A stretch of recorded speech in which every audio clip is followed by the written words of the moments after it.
Big news coming out of the NBA right before we come on the air. Guys, Giannis Antetokounmpo, the reports came out yesterday, MRI on that knee, no structural damage, hyperextension, but no structural damage, so really good news there. But news coming out just before the show starts, Giannis is out for tonight's Game 5 matchup between the Hawks and the Bucks.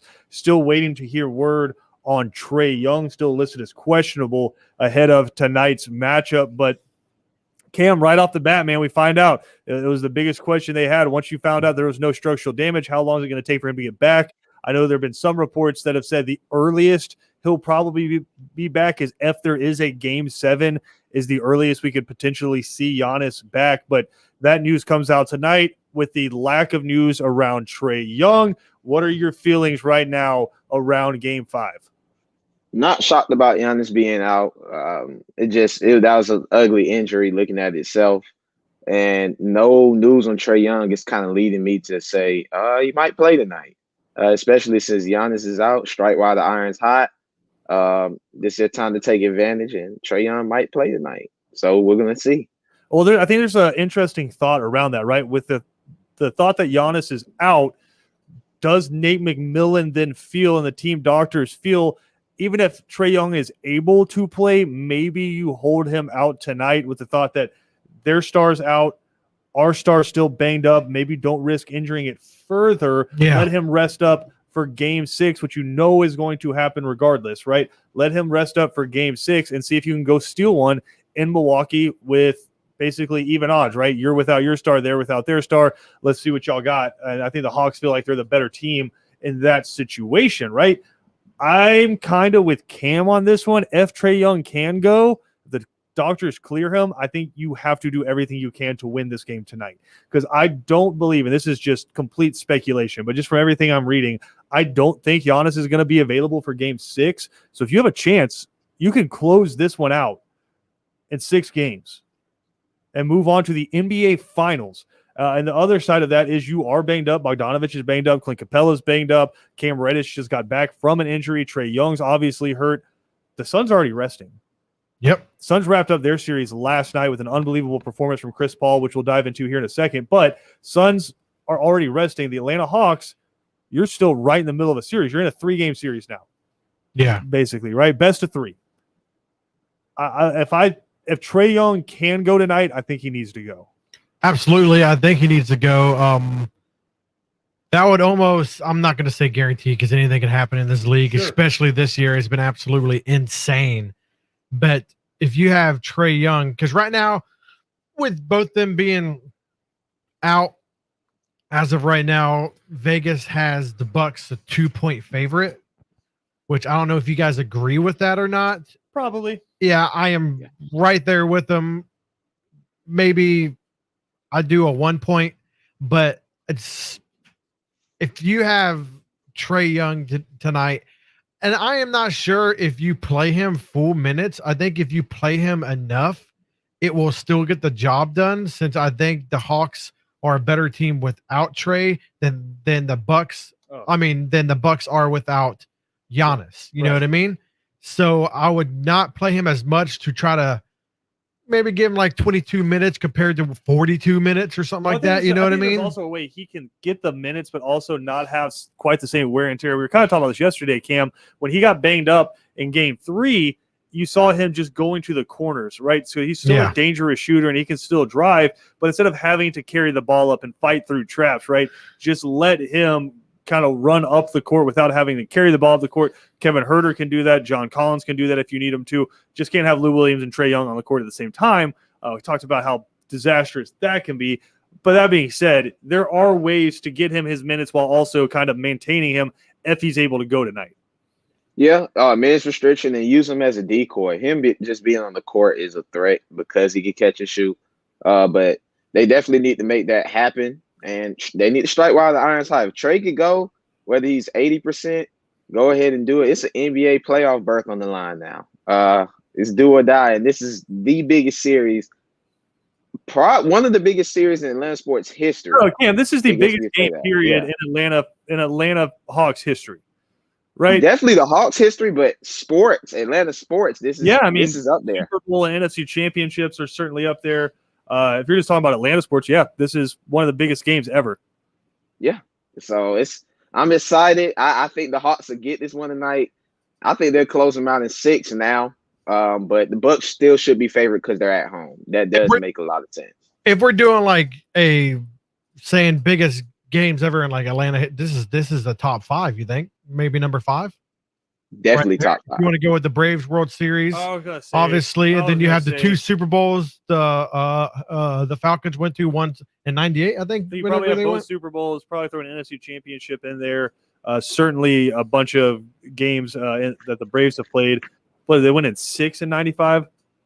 6, I think. Yeah, 6. There you go. I don't know. Can you confirm that? I'm thinking you're right because me and Kevin were actually talking about that last week. So let me double check. Cody just used his bastion of '90s Braves knowledge. Actually, not my Braves knowledge. Our own Kevin Thomas Braves knowledge. Yeah, that's weird, man. He's got an unhealthy. He will straight up just sit and talk about the Braves in the '90s right here during breaks. But no, I think I would have to say the clinching one. For the Braves when they won the '95 World Series, I would say probably when they lost to the Yankees would have to be up there as well. 6, it won 6 games. 1-6, yeah. So I mean, it's certainly up there. Yeah, absolutely up there. Now, if we're just talking series, yeah, probably. Like if you kind of like the Super Bowl as a that's probably what I should have said more. Yeah, it's like you could put the '98 and the 2017 or 2016, Super Bowl up there. This and then I'd probably say the 2 World Series for the Braves. Yeah. It's up. This is huge. Yeah, it's big. A lot of people watching, just absorb it. Being from, I've been around sports for a while. Just appreciate what's going on, no matter what happens. Cody, you're 33. Appreciate your times there. I'm the saying, dude. You're talking to a lot of people. You're looking at right here, my man right here. What are you like, 21? Well, he's not out here giving advice to people about. I'm just saying, absorb it while you can. Enjoy the little. Exactly. Enjoy when your team's good. Oh yeah. I'm not going to enjoy a single minute of this tonight. Enjoy it. I'm not going to enjoy any part of this tonight unless the Hawks go up by 20 again. I'm not going to enjoy any of this. I'm going to be riddled with anxiety. And is that safe even with 20? I mean, yeah. Not it depends on when they get. If they're in the fourth quarter, they're up 20 again. I feel pretty comfortable with that. In the fourth quarter, yeah. I think they're up 20 at any point. I'm comfortable with that. Yeah, that's what I'm saying. I think so. Sixer series. Yeah, but they don't have no Embiid on this court this time. It's Chris Middleton. And the way Cam Reddish plays defense what did on him. Chris Middleton do to you? What did Chris Middleton do to you? He didn't do. Back. I'm not a fan of the Bucks or Philly. I've never been a fan of them. I think they're overrated. Give Embiid his. You'll give Giannis his. Like, for whatever reason, you got it out for Chris Middleton. I don't have it out. Chris Middleton's an all-star every other year, but I'm just not a huge Bucks or Philly fan. They're just not. They're very overrated. I will put it like that. They're very overrated. We can only work off the information we have right now, and as of right now, it sits. We know Giannis isn't playing tonight. We don't know about Trae Young, but the way it's kind of leaning right now, I would guess that he's not going to play, just from the feelings and the reports I've heard around the bone bruises. I'm assuming he's not going to play. Again, that's a complete guess. He could be suiting up, and we can get news about it any minute, right? But as of right now, I'm just going to assume Trae Young's not playing. Who has to step up for the Hawks in Game 5? Because in Game 4, it was Lou Williams, and I'd say Clint Capella and Okongwu really stepped up big time. Cam Reddish had a great game, but I'd say the guy who really stepped up was Lou Williams, right? I mean, you had all the Lemon Pepper Lou memes going on everywhere. You even had a Shannon Sharp Lemon Pepper Lou meme, right? So it's just hilarious. It was Lou Williams in Game 4. Who does it need to be in Game 5? I still think Lou Williams again, but besides him, probably Cam Reddish and Bogdanovich defensively and offensively, though.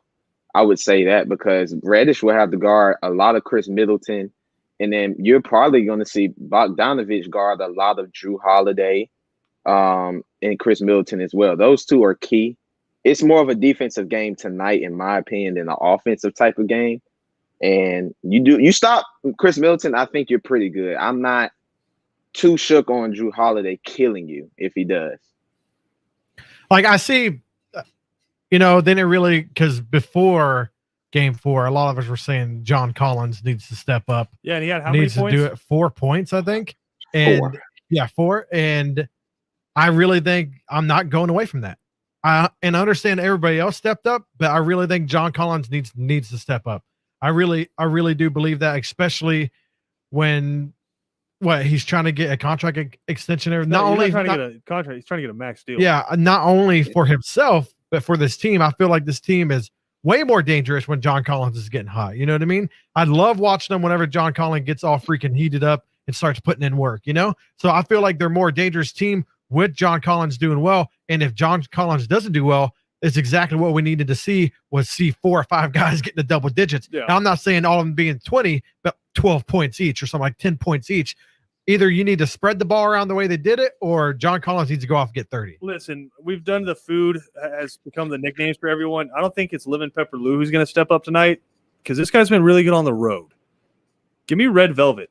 Oh, I think Kevin Herter's going to have a big game tonight. He's he stepped up on the road. He was the Game 7 hero against the Sixers. Yeah, he was. Red Velvet. I like that. Red Velvet. Okay. We got a lot of food names in Atlanta. That's kind of weird, but yeah, I like that. Okay, Kevin Herter. He's gonna have some defensive assignments tonight too. So that's a good one. And he can play the minutes. Last game 4, he played the most minutes. You know what I mean? So he's gonna be able to handle the minutes. He's gonna be able to handle the workload.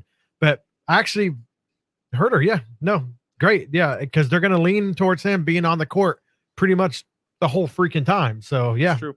Yeah. Quickly here, Braves absolutely demolished the Mets last night. I don't know if I'm wooing because here's the reality: is this isn't aggregate. So if you beat them 3-2 or you beat them 20-2, it's the same in the win-loss column. And so the Braves beat the Mets 20-2 last night. Ozzie Albies 2 home runs. He goes 5 for 6, 7 RBIs. I was trying to read the old box score. They got me going left to right and then back to right. No, 5 for 6, 7 RBIs, a couple of home runs for Ozzie Albies. He's one of the leaders to be the starting second baseman for the NL in the All-Star game. Again, a grand total of 20 RBIs on the night for the Atlanta Braves. Got the bats going a little bit, even though Dansby Swanson struggling mightily against a center fielder coming into pitch. Yeah, it was weird for the Mets. I mean, everybody else just raking home runs or like long fly balls. Dansby Swanson didn't look real comfortable up there, but they win 20-2. But again, reality is you're 1-1 in this series now in a really important series against the NL East leading New York Mets. And who's pitching for the Mets tonight? The homie. The best player in baseball, Jacob deGrom, takes the mound against Ian Anderson. The Braves did a pretty good job against him last time. A couple of earned runs off of, again, the best player in baseball in my book.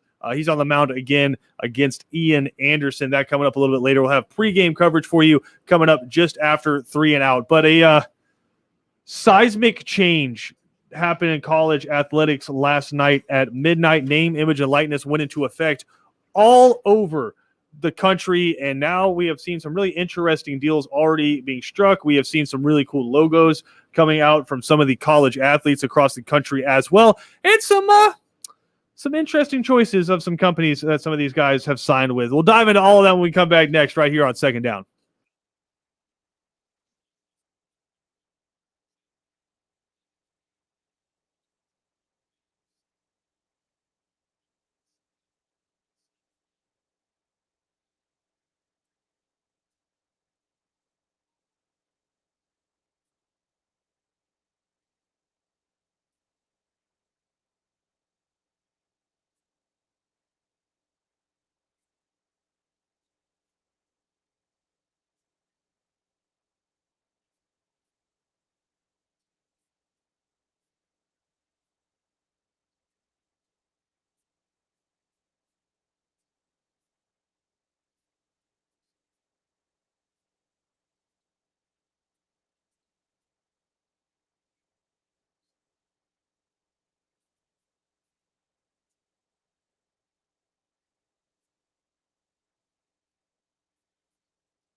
Second Down on ESPN Radio is presented to you by The Uniform Source. Christian Gokel alongside Cody Queen and Cam Urshry. Glad y'all are hanging out with us here on this Thursday afternoon. Guys, at midnight, name, image, and likeness went into effect all across the United States.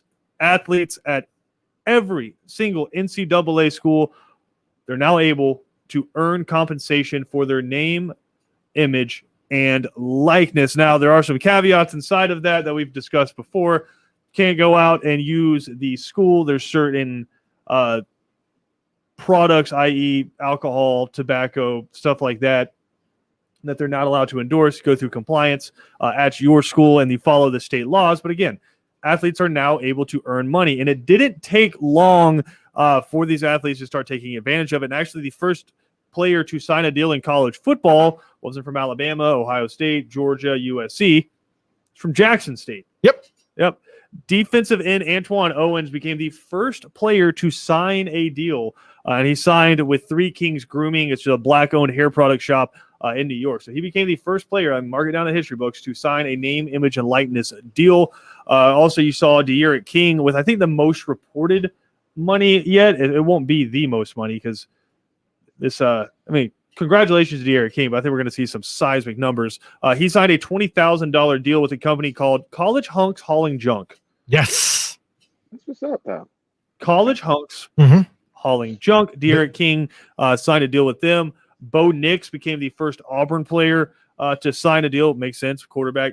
He signed with Milo's Tea. So we're already seeing these players all over the place use their platforms, and you could tell these things are already locked in. Before we dive into that, I want to say, early front runner for sickest logo so far, Spencer Rattler. Dude, by far. Yeah, the quarterback for Oklahoma, you could tell he already had this in the works because he put out a release yesterday and saying basically as soon as this goes into effect, you'll be able to buy apparel. It's pretty nasty. I think Cody's trying to find it. There it is on the bottom left there, Cody. Yep, right there. You got the S, which is a snake. So you have the Rattler going in there. You have the snake head coming out with the S, and then the curved R coming off of that. So early front runner, as Cody puts it up there. Yeah, front runner from Spencer Rattler for the the sickest logo from anyone. That beats the hell out of TB12. I don't care what anyone says, but we've already seen it. Guys have already jumped into it. We talked about Jack Podlesny and Brock Vandegrift. They are going with Onward Apparel. Yeah. And so it's just, or Onward Reserve, excuse me, but it's all over the place. We're seeing these athletes start to sign. There's reports that there are a couple of gymnasts that are looking at upwards of $1 million. I did hear that. Yeah, for sponsorship deals. So we're going to see some crazy money getting thrown around. But I think the reality we need to accept is this literally isn't going to change the sport whatsoever. Like when you tune in, if your team has a 3:30 kickoff, when you tune in for those 3 to 4 hours that you're watching your team, nothing's going to change. And so I think it's just one of those things now where people just hate change. I saw like the weakest argument left that I saw someone put out there was, oh, well, somebody's got to teach these kids how to do taxes. It's like, that's the argument against it. That's everyone. I had a job when I was 18. I didn't pay taxes. Yep. Didn't have anybody out there, might ask the parents for help, but pretty much it was just TurboTax. I was signing contracts, for years on end around that age, paying taxes. These are adults. These are complete adults. They will lessons. I'm gonna tell you right now, this is the beginning. Take your time. It's still going to be around. Yeah. And on top of that, there's going to be mistakes making. We're going to see mistakes, and people are going to learn from these mistakes. I'm sure there's going to be some kids out there who forget to file taxes, and they'll suffer the ramifications from that. And other players in the future hopefully will see stuff like that, and hopefully will learn from the mistakes that have happened. Hopefully, I know there are a few programs already where they are giving them a separate company to go to get more information. There are some universities out there that are working alongside their student athletes and helping them I want to be careful how I word this. They have partnered with companies in the loosest way, basically, to give their kids advice. Yeah.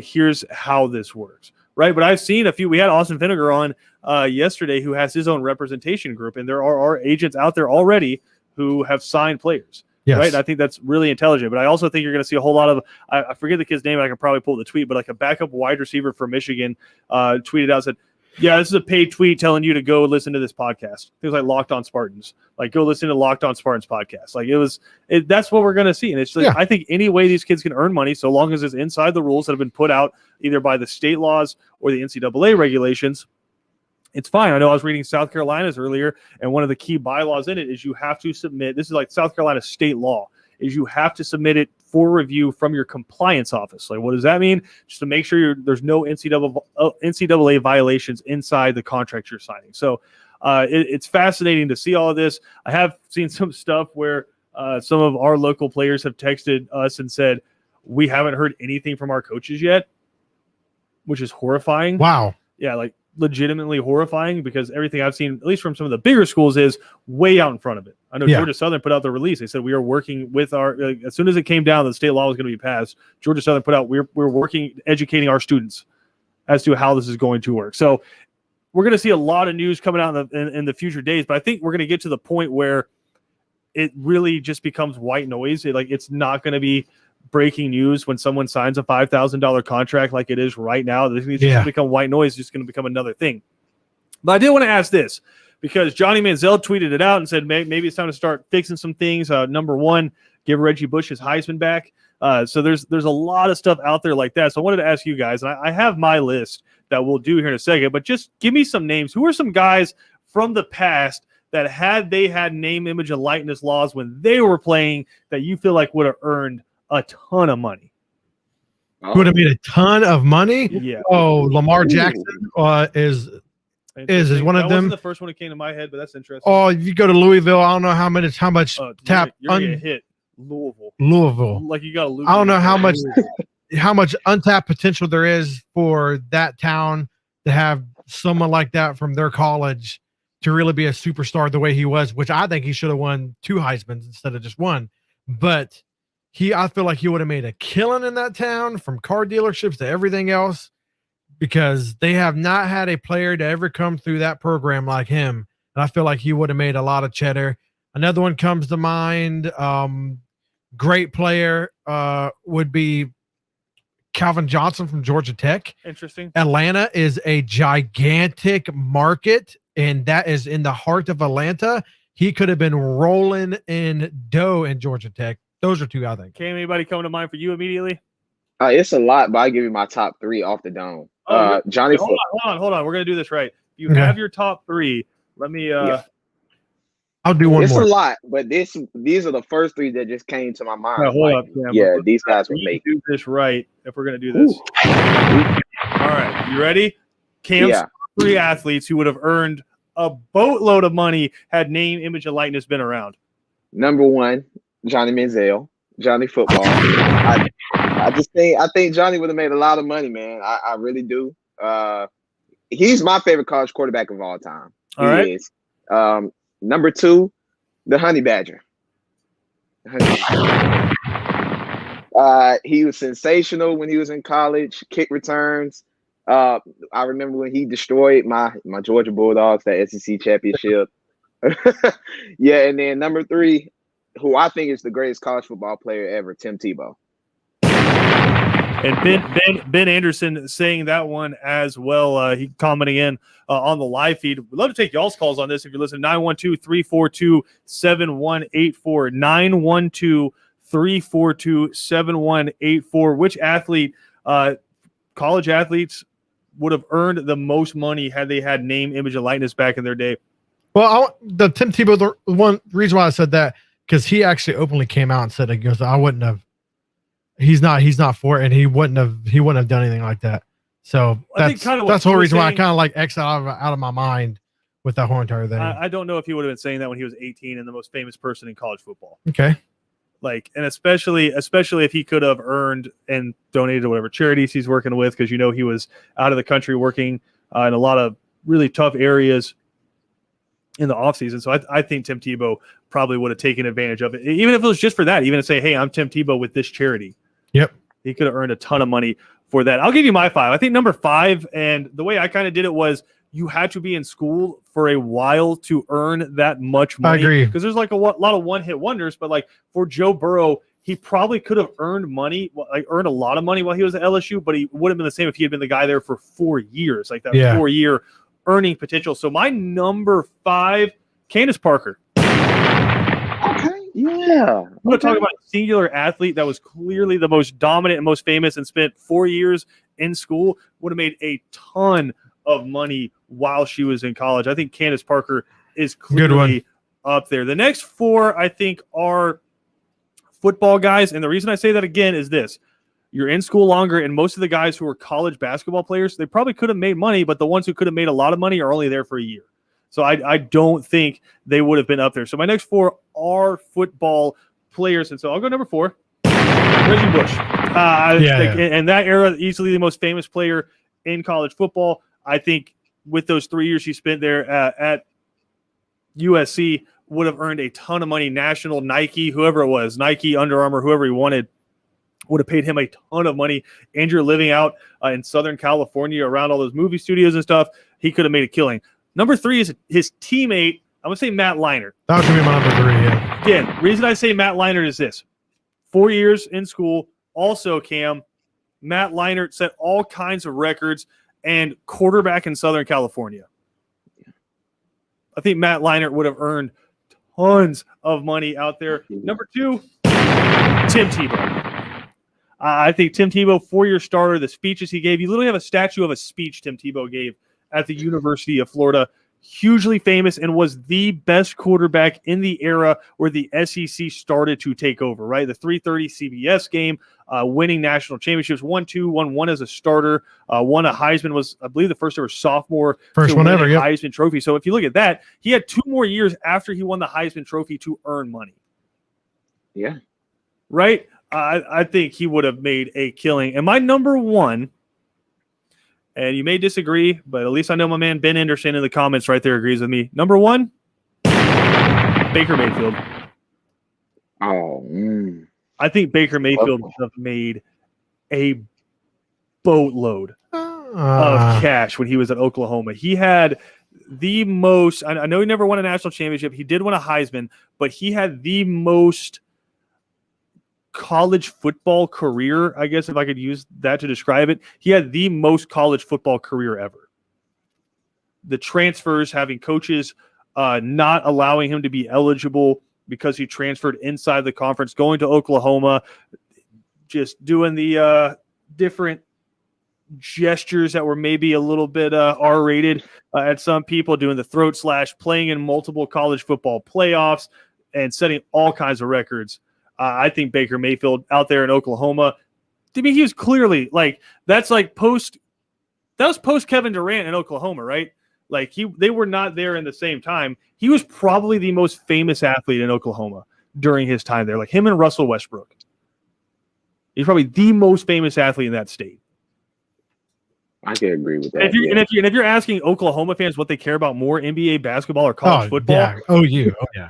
I think Baker Mayfield would have made an absolute killing, like well into the 6 figures, probably into the 7 figures, if I had to guess. I like to think if they're near like a major city too, OU's right. It's in like It's Norman. It's right. Yeah, it's right south of Oklahoma City. So it's literally right south of Oklahoma City. So that's a killing of a market right there. Oh yeah. There's a few other Baker guys. I Mayfield's think a good another one. Oklahoma guy that would have made a killing back in the day was Brian Bosworth. I mean, the Boss, Okay. Yeah. the Mohawks, and he had the shoulder pad roll going on. I think the Boss would be up there. The Boss. Bo Jackson. Oh my God. Herschel Walker. Herschel, but I think with Bo, maybe would have earned a little bit more. I'm not saying Bo was a better running back. Don't Yeah, hey, yell at me, babe, Georgia calm fans. down. Yeah. I'm saying with the baseball and the football, Oh yeah. Bo Jackson definitely up there. But I do think, Ben's made this point a lot. Like, if you walk somebody down the city of, if you walk Matt Ryan and whoever the starting quarterback is for Georgia, so say it's Jake Fromm. Right, if you walk those 2 guys down a street in Atlanta, who do you think more people are recognizing? Matt Ryan. I don't know about that, Cam. You don't think so? He said Matt Ryan. Yeah, Matt Oh, Ryan. I don't know about that. Or the starting quarterback for Georgia. I think they will, but say Who do you think more people recognize? Right now, Matt Ryan. No, like if this was 2018, Oh no, it's Jake Fromm. all the Right, way. that's what Oh I'm yeah. saying. Oh yeah. like you had Aaron Murray walking down the street with him when Aaron Murray was playing, right? It's just like, All right, hang on. The starting quarterback for Georgia gonna make a lot of money. Let's do this. 2 NFL quarterbacks. Let's go this. Matt Ryan and Matthew Stafford walk down the street. That's a great one. Who are they the going to starting recognize? quarterback for the Stafford, Rams, baby. probably Matt. Yeah, And Brian's like, what? Like, no, the other Matt. yeah. What's up, man? I think Stafford would get recognized more. No, it's I don't know. It's wild. But, I mean, guys like Reggie Bush, guys like we said, Matt Leinart, Tim Tebow, Baker Mayfield, Lamar Jackson, Kyler Murray, like would have made an absolute killing. And then I think like the Brittany Griners, right, when she was at Baylor and just setting all kinds of records, right, dunking all over folks. Candace Parker when she was in school, Maya Moore, a ton of money. Like, can you imagine how many of the teams under Pat Summitt with Tennessee when they were the beacon of that sport could have made a significant amount of money. I'm excited. You know who I'm excited to see is Paige Buchers. I know I've talked about her a lot on this show, but she is the most followed college athlete. Yeah. Any sport, football, basketball, doesn't matter. Paige Buchers is the most followed college athlete. She plays basketball at UConn. I think she's going to be on the Olympic basketball team. I may need to look at that. I know she at least got invited to camp, but the following she has and the social media presence she has, I am really excited to see what deals she comes up with, because I have to imagine she's going to have her choice when it comes to the Nikes, right, and the Lululemons and the stuff like that coming after her to sponsor their stuff. It's going to be nuts. She's going to make a killing at UConn. But another thing, I want to talk about this quick before we go to break. I do think we get stuck in the perspective of football and basketball, right? Where we look at this and we say, well, these guys have a chance to make all this money before they go pro, right? Or these guys in football have a chance to make this money, and then they can, if they don't make it, at least they made this money. I do think you're looking at some stuff, and it's changing a little bit in the WNBA, but right now, I think UConn is probably a bigger sport or a bigger team popularity-wise than any team in the WNBA. Oh, definitely. Just in terms of the amount of eyes they have on them, right? And we talked about it, the gymnasts that are going to make supposedly $1 million each with their contracts. Miss Page was invited so far. What's that? Yeah, Miss Page was invited Page, right now. Yeah, she was invited to the Olympics. So it's just, but those two gymnasts who are supposedly going to make $1 million, this is their best chance within these 4 years or however many years they have left for those earnings. Yes. Because after that, it's going to, you're trying out for the Olympics, but there's no professional gymnastics league. Yep. Right? You don't turn on ESPN2 and see professional gymnastics. So right now is their biggest chance to use that platform and make some money. So I think it's really cool, and it's going to be really cool in the coming days to see some of these contracts and some of these deals, because we're going to see some stuff that we hadn't thought about. And it's going to be cool to see how these kids approach it. So we'll talk about it more in the coming weeks, but we got to take a quick break. We'll come back, dive back in to the Hawks and the Bucks. Game 5 coming up tonight. Who do we think needs to be the biggest performer in that game? We'll dive into that. Also talk a little bit more Braves as well. And then if you missed 3 and Out yesterday, we have a Georgia recruiting nugget for you that will play here coming up as well. All that coming up next right here on Second Down.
Second Down on ESPN Radio is presented to you by the Uniform Source. We give Cody a second to pull up the audio here. But yesterday we had Rob Stockton on the show, father of Georgia commit Gunnar Stockton. I mean, some of you out there may remember him as a Georgia Southern Hall of Famer, Rob Stockton. But he provided an update for us yesterday on Gunnar, and so I want to get to the audio here in a second. But Cam, we were talking about the Hawks at the beginning of the show and who needs to step up, right? I said Kevin Huerter. I think he's going to be the guy who does it.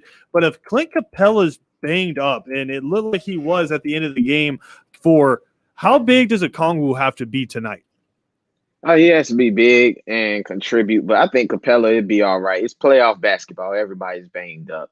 You got to play through it and push through these next couple of games. It's best of 3 now to get to the finals. There's no excuses now. So whose side are you on when it comes to LeBron and Shaq arguing back and forth about the shortened offseason hurting the players? I actually agree with Shaq in the sense where he's kind of relating to the viewers, as in saying, okay, listen, like we're making $200-300 million. And there's people out here that are struggling, losing jobs, and we're complaining about a shortened offseason. It makes sense. And then what LeBron's saying, it makes sense as well. Like, we want our rest because this still is our body. So you can go with either side, but I'll go with Shaq. Cody? I agree with Shaq. I always agree with Shaq, though. Well, Shaq's the homie. That's fair. Some people have pointed out, it's like, listen, it doesn't matter if you had 100 days of rest or 2 days of rest. Wear and tear, like the injuries to Trae Young and Giannis and Kyrie, those weren't wear and tear injuries. Those were just kind of, that could have happened in game 1 of the season, or it could have happened now. I mean, so that, I think that was a fair point by Shaq. But I do understand what LeBron is saying there, especially for a guy like him, where he has never been hurt before. And some people may say, listen, he's been playing in the league forever. Eventually he's going to start to break down. But literally prior to this year, we've never seen LeBron get hurt before. It's been cramps. We've seen cramps, but we've never seen LeBron get hurt before. And so to see him break down this year like that, I think there might be something to it. But as I did mention, Rob Stockton joined 3 and Out yesterday. He's the defensive coordinator up at Rayburn County, but also the father of Gunnar Stockton, who's the starting quarterback at Rayburn County. And Stockton, if you remember, I believe the number 4 or 5 overall quarterback according to 247, the number 1 dual threat coming up in the country for the 2022 class. He was committed to South Carolina for a while, but then obviously coaching staff changed, new hire, decommits from South Carolina back in January, and then in late January announces his commitment to Georgia over Auburn, who had gone into the mix. But we had Rob Stockton on the show yesterday, and he provided this update on Gunnar's commitment. But he is he's a great kid. He's got high character. He does things the right way. He knows how to work. He knows how to lead, and I'm just excited about him. He's concentrating on one thing and one thing only, and that is trying to win a high school state championship. And he knows how to keep his mind focused where his feet are planted. And he will be an early enrollee at the University of Georgia, and there'll be time for that. And we're excited for that. But right now we're 100% focused on doing everything we can to win a state championship, which would be the first one in our high school's history. There you go. Again, that's Rob Stockton on 3 and Out yesterday.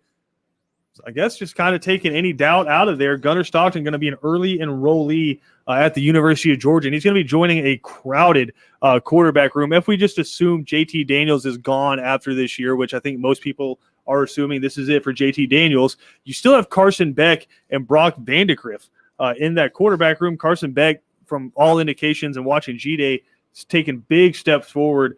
Probably going to be your number 1 backup going into this year. You still have Stetson Bennett there as well. And then Brock Vandegrift, 5-star quarterback in this past class, coming in as a true freshman. So all of a sudden you're looking at a really crowded quarterback room, starting to stack those 4 and 5 stars on top of each other, Cam. But if I had to think, come 2022, I don't know if we're going to see one of those names in that quarterback room. Yeah, I kind of agree. That's a crowded room. You have Beck coming back, Vandegrift, and now Stockton. That's a tough room. I don't know how Kirby's going to juggle this. It reminds me of Fromm and Fields again. We're just going to have to see. I don't know how he's going to juggle this one, but somebody's going to be gone out of those 3, probably 2 out of those 3. And And I do think that's just the reality of being a big time program. If you look at the programs that Georgia's trying to emulate their success, the Alabamas, Ohio States, Clemson's, you had Chase Bryce who had signed on with Clemson, who transfers to Duke, right? Like you have a Joe Burrow who just the quarterback room was crowded at Ohio State, transferred to LSU, and had a ton of success. I think that's reality. I think LSU's probably running into that a little bit themselves right now, where you have Miles Brennan and Max Johnson battling it out. I think all indications are whoever loses that job is probably out of there, and they already lost a quarterback this past cycle. So the programs that you're trying to emulate, this is just a reality of it. You try to bring in a great quarterback every year.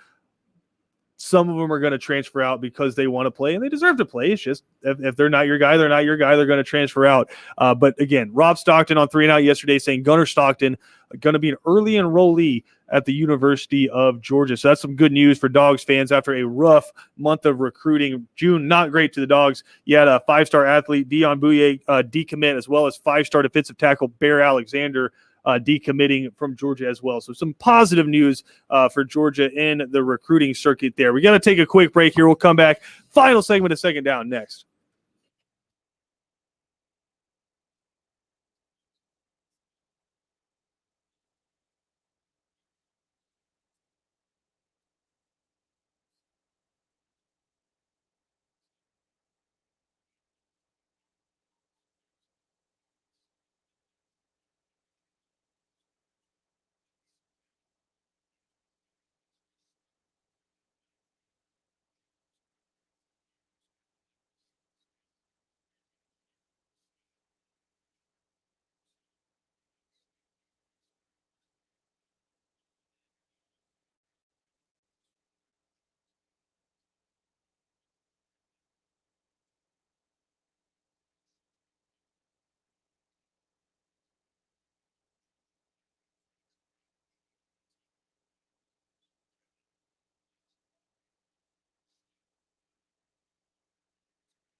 If you've been listening along, you know this is Cody Queen's last week.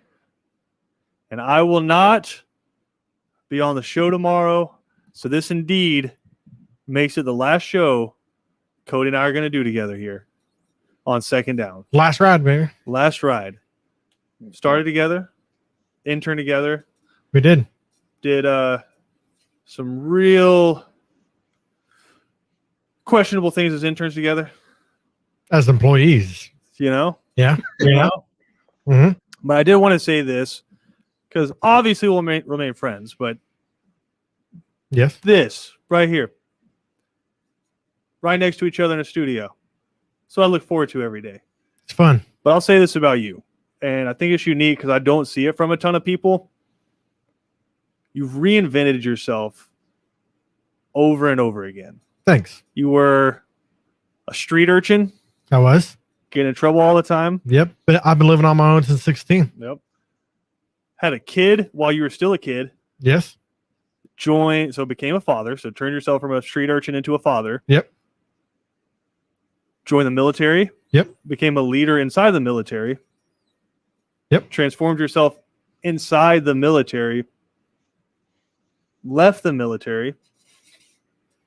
Became a dad at home. I did. And transformed yourself again coming into this job. I did.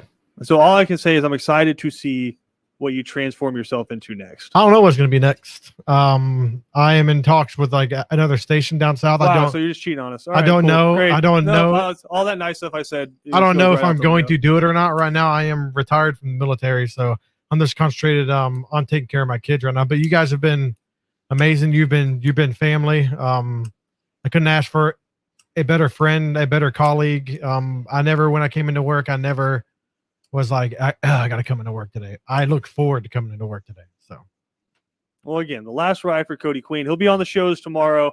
Kevin Thomas hosting Second Down tomorrow.